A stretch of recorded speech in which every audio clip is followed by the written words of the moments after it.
drive his way in good soul. These are the stories of Jesus Christ's childhood, according to the Greeks. But those Christians of Constantine said, nope, pagan, evil. We are not including those in our scriptures. We'll include other stuff from Egyptian, Greek, Roman mythology. And we'll call them literal history instead. So we don't get anything about the childhood of Jesus as a result.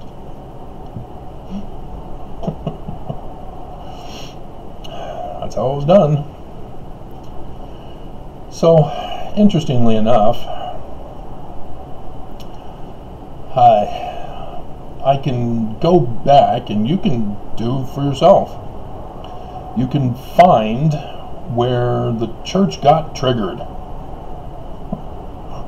They were pissed with what I exposed them in. And got YouTube to ban my posting of videos, cyber attacking me so I can't post videos, just censoring and shutting me down, not just shutting down the viewing of my videos. Because technically, if YouTube would have left me alone, the church powerless to control YouTube,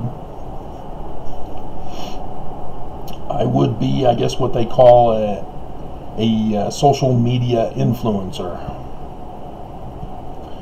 I would be the #1 source for all things against the church, exposing them for their crimes, their lies, and atrocities, and terrorism, and government takeovers. I would be the big one.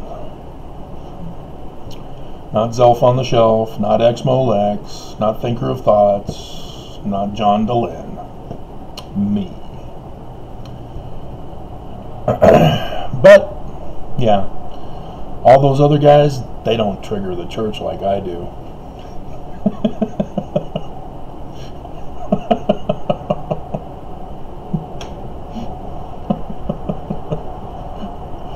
I exposed the continuing practice of sex slavery in the church, and I got shut down for that. It's right there in the sealing text still. If the church doesn't like it, they need to take it down. They need to change it. You know? It's just, dear God. And then, one of the more recent exposures is the church is planning a government takeover. Not only of the United States, but the whole world. Russia, are you listening? I hope you can find that the church is trying to overthrow you. It's a trap. They're pretending to be your friend and paying you to attack America. But they want Russia too. And China, if you're listening, they want to overthrow China. It's right here in this book. All government kings are to give over the keys of authority to Jesus. Really? Jesus? Created by Constantine as historical, as they purposely leave out the childhood. All those stories of the childhood. Okay. And YouTube, therefore, is insurrectionists helping the church.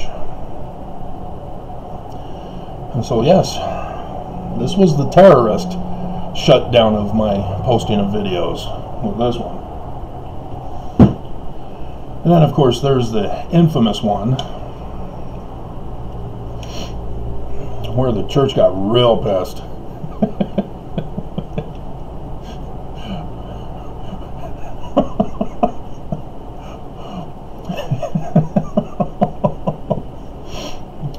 Yep. Oh, Joseph Smith decoded, huh? It's not literal history, huh? The abomination of desolation, you say, huh? And sure enough, I found out this week, oh, that's why nothing happened on the 21st of September, because that was the counting period for Revelation, chapter 12, with 2017 being for Revelation 12, Joseph Smith translation Revelation 12 for 2021. And so now we're in the 5-day countdown for the inverted moon. It just blows my mind.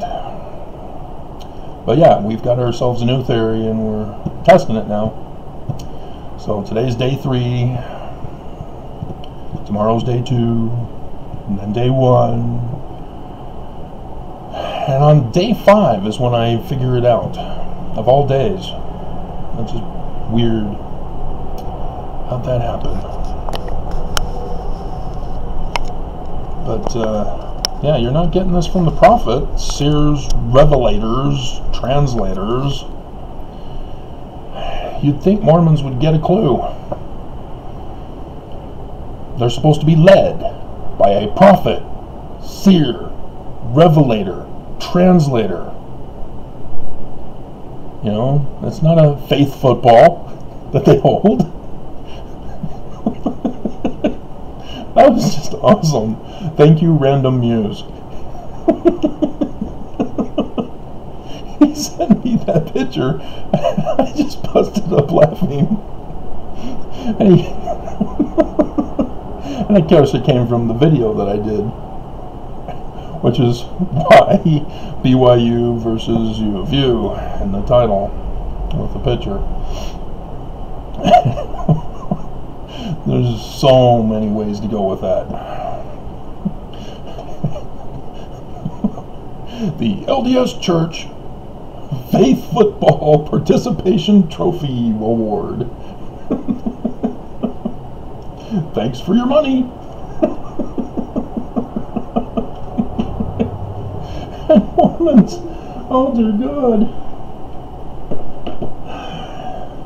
I'd feel sorry for you if you weren't so mean. I mean, seriously, dear God. I mean, as a kid, I would see my peers picking on other people, teasing and tempting them to do criminal acts or acts of stupidity. This was before the Jackass series.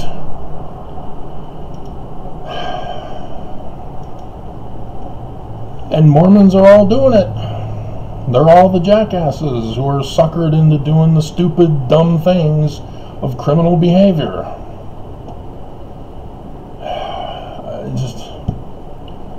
I just throw my hands up and go, if you're not going to listen, if you're not going to realize what the prophets are doing to you, they're the ones in the stands going, yeah, you got that faith football, woo! Getting tackled gets blessings. Yeah, oh wow, that must have hurt. Oh, God will bless you.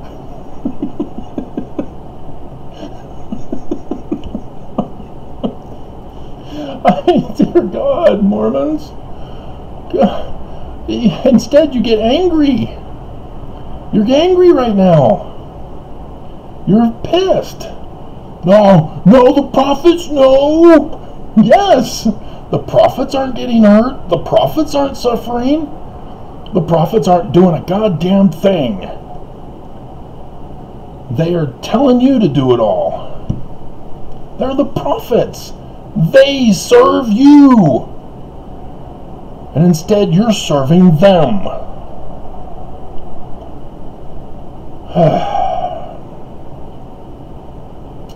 So yeah, I see where the quality of my videos began to evolve over time.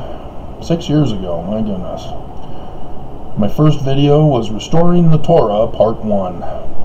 It only has 80 views. I mean, you look at it, it's the typewritten page that I converted into a PDF, or a JPEG from a PDF.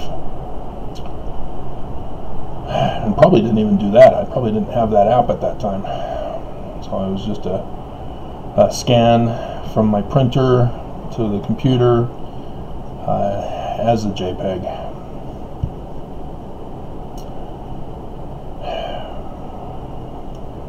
Dear God. And then I started finding pictures.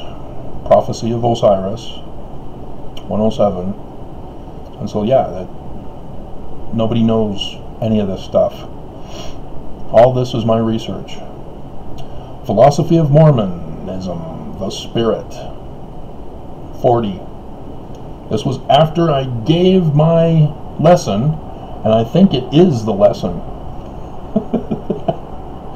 that I gave, but it is only 3 minutes and 55 seconds. But yeah, I gave the lesson. I showed up at church, and the Elders Quorum president needed somebody to teach Elders Quorum, and here I am. And so he tested me out, and it was Benson's lesson on the Spirit, Holy Ghost, the merge of the two. And if you're going, the two? What? Exactly. They had no clue who the Spirit is. And it's not a who, it's a what. The Holy Ghost is a who, right? A personage of Spirit, a male personage of Spirit, which means, how are you identifying a man? He can see through his clothing. Yeah. And yet, the Spirit is a what? Because the Holy Ghost, Holy Spirit, a personage of Spirit. And Mormons are clueless. It's gone from Mormonism. And I had no clue.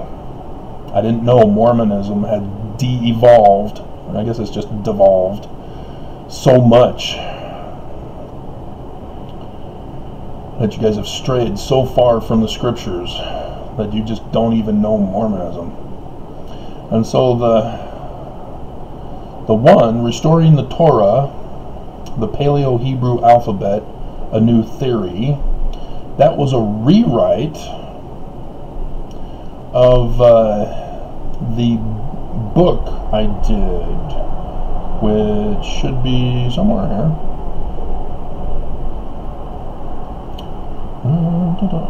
There it is. An Introduction to Paleo-Hebrew Alphabet and Grammar, a New Theory.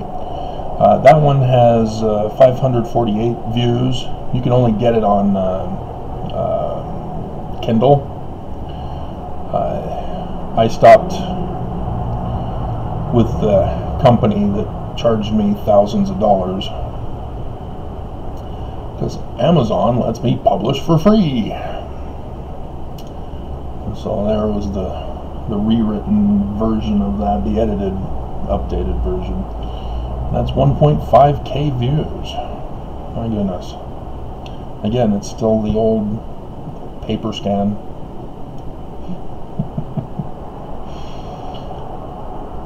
And so, Book of Abraham, facsimile number 1, 219, facsimile number 2, 852, facsimile number 3, 197, and then stem, rod, root, 59. So yeah, there's a lot of stuff that people just do not know, and it's obvious. But the things that people catch on to they're paying attention to. Because when I start getting into actual Mormonism, philosophy of Mormonism, good and evil, that's only 72. Because using Mormonism apparently chased people away. Oh, here's another updated Paleo-Hebrew alphabet, a new theory. 223. Because doing this process, there are bound to be errors that I had no clue how to fix. And so, facsimiles, pictorial journey, nobody cared. 666 exposed, I thought for sure that would get people's attention. Nah.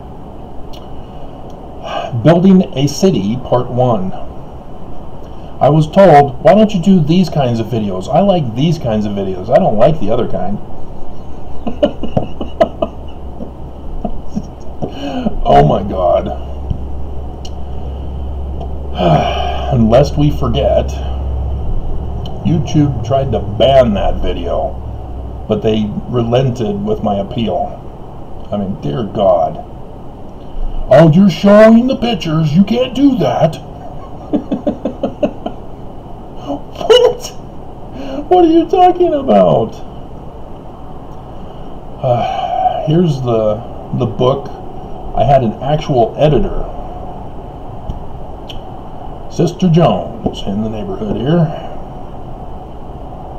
Identifying Moses as a pharaoh of Egypt, and it's long overdue for an upgrade. Because all this was prior to my doing research on church history. All of this is mild, peaceful Mormon stuff, and nobody cares because they don't understand what it is I'm talking about. And so here I do the signs of the heavens for 1 October 2016 conference. That's interesting. I should probably look that one over again. That was 5 years ago. Because, let's see, the LDS dates for the return to Independence, Missouri was July of 2017. And then prophesied doom of the U.S. So here I was doing videos for the books I was publishing on Amazon. And what do you know? Prophesied doom. How could I have known? And then the sign of Christ's birth.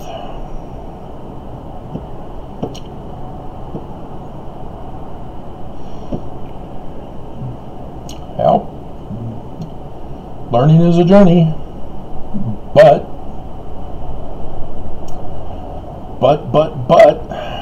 turns out that was part of the code in the Book of Mormon. But by knowing that, I was then able to figure out the Book of Mormon. And then the Millennial Moses. Nobody had a clue what Millennial Moses is. Another one. Where is it? It was man-child. Come on, where are you? It's not that far back. Where is it? It's man-child. Come on. Yeah, there it is. It's right after. The man-child cometh. Nobody knew what that was. Nobody in the ward. Nobody in Karen's family. Nobody knew. Man-child? What are you talking about? A man like Moses? Well, I've never read that in scriptures. And her sister was a CES instructor.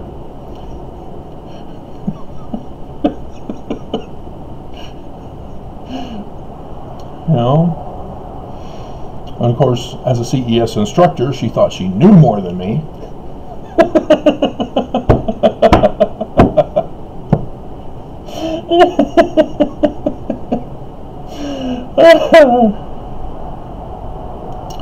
Hilarious. But yeah, I'm trying different ways to get the name out. Millennial Moses, man-child cometh.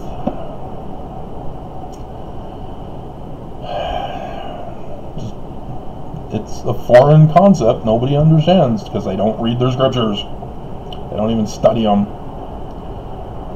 So, yeah, let's listen to this one. The Signs of the Heaven for 1 October 2016 conference. I see Mercury there. I see 3 likes. While out for my morning run this morning, I saw the waning moon rise, so I thought I'd check my astro viewer. Note that I was able to read the signs in the heavens that foretold of the deaths of 3 Utah prophets last year, and also the church's statement against homosexuality. This time, the skies are foretelling about LDS General Conference on October 1st. A crescent moon is symbolic of the shofar horn. Messengers gave messages through the shofar horn, just like in the scriptures where it talks of angels blowing in trumpets. The messenger in this case is the planet Mercury. The god Mercury was the messenger. Both the crescent moon and the planet Mercury are in conjunction with the constellation of Leo. Leo is the lion. The lion is symbolic of Judah. Utah. Judah is pronounced Judah, showing the same phonetics with Utah. The message could be a dualism for a message for the Jews, but my focus is on the people of Utah. The message is what follows in the next constellation. In this case, it is Virgo. Virgo represents a virgin or young maiden. In conjunction with Virgo is the sun. The sun represents the Father in heaven. The sun is also covering up Jupiter. Anyone know of a story about a young maiden and Heavenly Father? On the 1st of October 2016, the new moon will appear. It represents birth or beginning. It is in Virgo with the father figure of the sun and Jupiter. As the scriptures tell us, Jesus represents the groom and the church represents the bride. The crescent moon, or new moon, rather, symbolizes the coming of Christ, or a message about Christ. And the planet Venus represents the church. Venus is halfway between Virgo and Libra. Libra represents the scales of judgment. Therefore, the Church of Jesus Christ of Latter-day Saints will be involved with the message of the coming of the Messiah and the judgment that it entails. How did I know? So pay close attention to conference. Something big will be announced. If you're interested, you can also check out my website at www.tra No longer exists. Church shut that down. How did I know? See, I'm still supporting the church, hadn't done church history, hadn't found the documents, the financial payoff to the person who had me locked up in Utah's concentration camp. And so I still had not known. And so I'm curious now what actually was given in October 1st, 2016 conference, which was my first anniversary, our first anniversary. And so the next year, God, tragedy.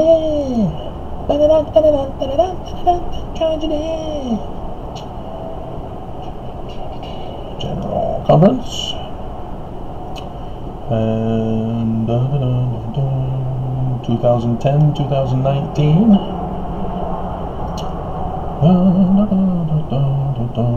October 2016 with the Sister Missionaries.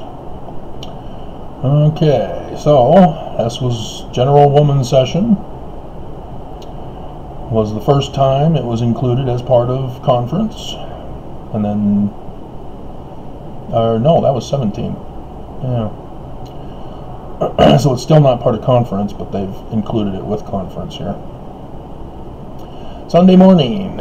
Oh, how great the plan of God.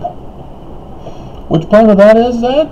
Take away agency, force people into servitude and obedience and protection racket tithing? That plan? Come follow me by practicing Christian love and service, not Mormon love. Robert D. Hales. The Soul's Sincere Desire, Carol F. McConkie. You know, women always have the emotional titles. What's up with that?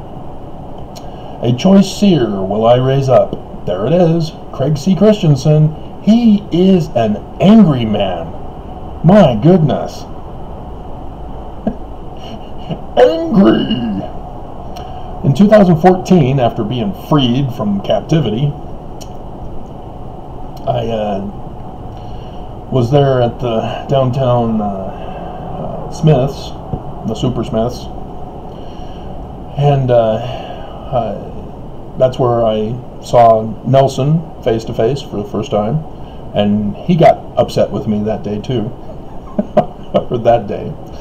But another day I was up at the top getting checked out, or had just checked out, and was walking out of the store on the top level by the Wendy's, where the bus stop is. And Craig C. Christensen comes in. He's in a hurry, he's walking fast. He comes in, goes up to the first shelving unit that's there, and then is looking around, and he's angry and he's frustrated. He's in a suit too. They're all in their suits when they go to the store there. And then he just storms out, all upset and frustrated that he couldn't find whatever it was he was looking for at the first shelf.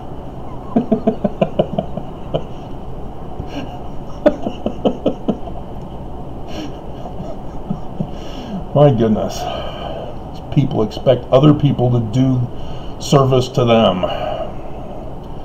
And seriously, the older generation of Nelson, the women, yeah, they are like that.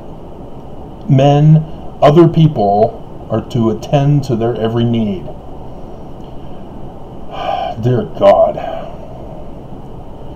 And so back in those days, yeah, you go to the gas station, you have men, boys, pumping your gas, cleaning the windshield, checking the fluids. You know, the woman just sits in the car, and that was supposed to be progress that she can now drive.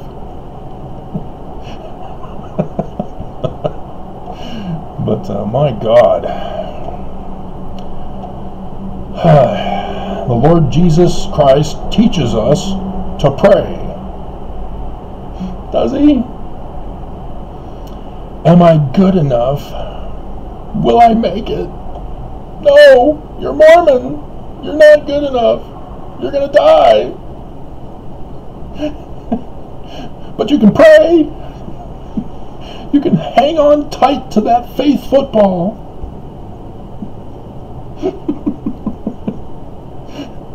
J. Devin Cornish. A witness of God. Neil L. Anderson. Can you say false witness? Bearing false witness. Saturday afternoon. The sustaining of church officers. Henry B. Eyring. I'm very curious. 88. I read to you from Zechariah this morning. 3, huh? 3 shepherds, huh? Latter days, huh? Valiant in the testimony of Jesus. Quentin L. Cook. Look to the book. Look to the Lord. It's a plane. It's Super Mormon.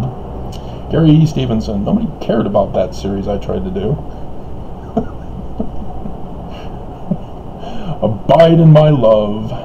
D. Todd Christofferson.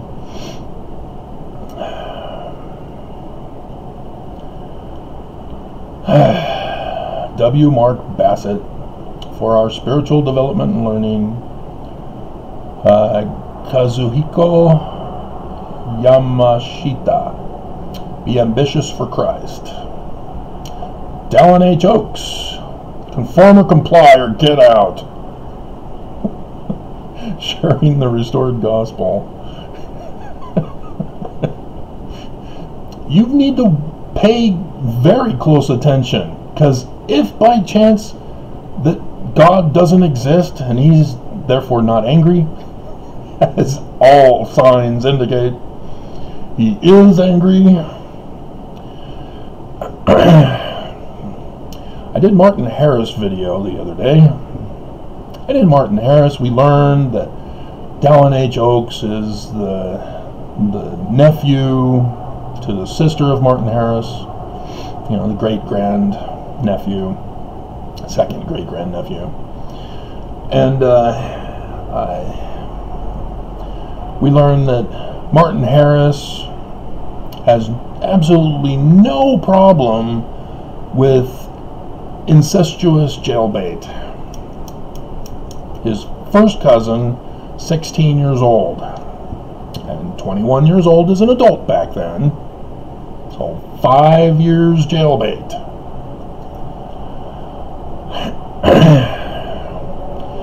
And so when you hear Oaks give his Trust in the Lord talk, 2018, October, and he's talking about polygamy from a woman who sent him a letter, and she's all concerned, do I get my own mansion? Do I have to share with her?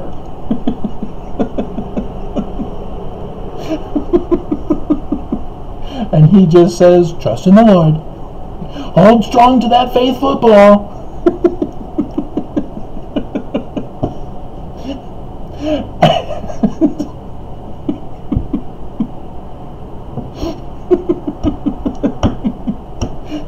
And then for 2019, Nelson changes.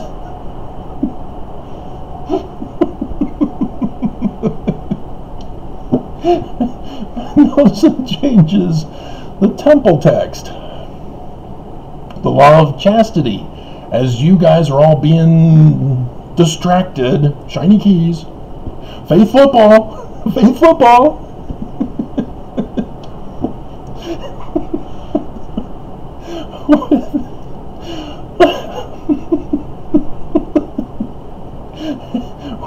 With the larger speaking role of Eve. Oh, the church is being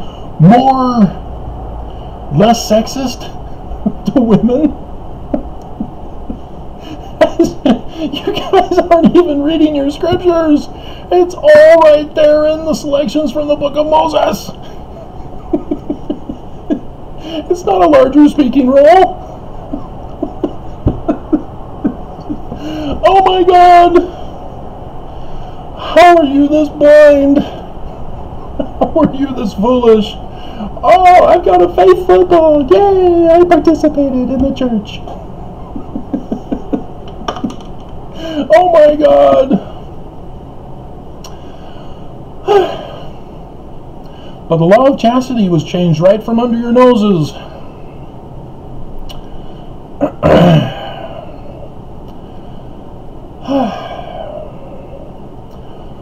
With your polygamous wives, to whom you are legally and lawfully wedded according to his law in section 132. He changed the plural, the pronoun to a plural, and then put his law, according to his law, added in. The reason why legally and lawfully was put in there in the first place, because it had to be added,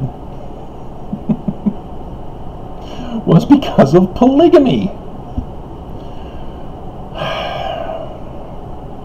Brigham Young's original was all about polygamy. And so, when the Edmunds-Tucker Act shut the church down, yes, shut it down.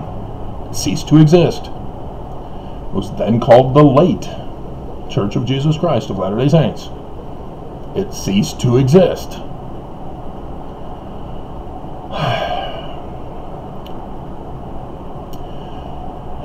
The church kept practicing polygamy. They refused to stop. They still were practicing the tithing protection racket, but the government was only being notified of the practice of polygamy still being performed in the temples. And so then you get the Reed Smoot hearings, and so eventually the official declaration had to be put into the Doctrine and Covenants to show they're compliant with the laws of the land that they want to take over. That's why they want to take over the government. They want to restore polygamy.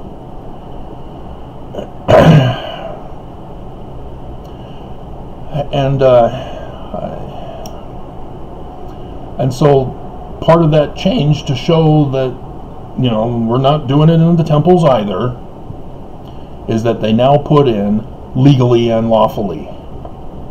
But they didn't change the sealing. It's still the crime of sex trafficking and sex slavery. Dear God. And so, yes, Oaks, you need to be very careful. If you're going to continue to be punked by the church prophets, you better damn well expect that if they get away with all this and the final destination death passes over these guys and they get away with their crimes and they overthrow the government and establish their new Deseret, Oaks is all ready and excited to have your daughters brought to the slaughter. You're 16, 14, 12? How old can a girl start having babies? Who's going to stop them now that they run the world? All they do is say, oh, trust the Lord. Oh, you're not trusting the Lord. You're wicked. You're excommunicated. You're violating your temple covenants. Yeah, those are coming back. Are you willing, as a faithful, loyal Mormon, to hand over your wife? To hand over your daughters? Your jailbait daughters? To the old, wrinkly, balding, short, creepy, perverted, criminal prophets and Oaks? Are you really that far gone that you don't see what's wrong with that? And yeah, I fear you will be that far gone, because we have other examples of where this has happened. And yeah, I'm Brian David Mitchell, but he was excommunicated.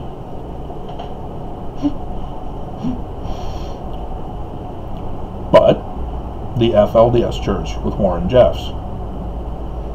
The federal government got him for SNAP fraud violations, but then learned, oh, child bride. That's why he's in prison. See, SNAP fraud violations, yeah, they pay a fine, they no longer allowed SNAP. They go on their merry way. But nope, child bride. Oops, busted. And so all the bishops, yeah, they're back to normal. And so are the women and the children. Who's your daddy? Which prophet is your daddy? My daddy is the president. Your daddy is only the eighth in line for the presidency.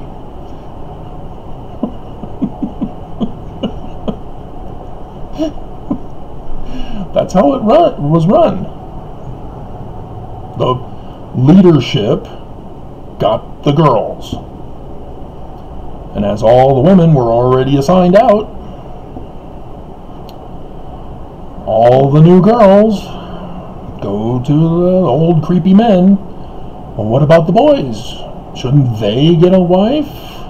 Nope. They're booted out of the church. They become the lost boys.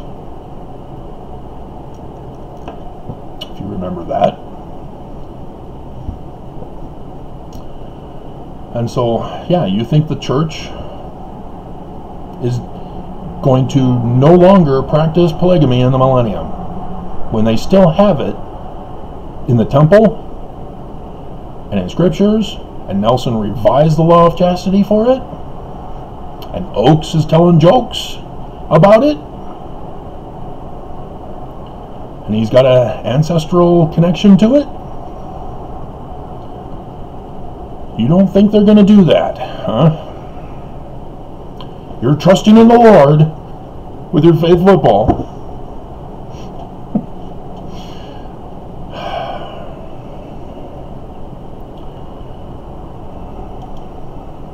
Dear God, Mormons.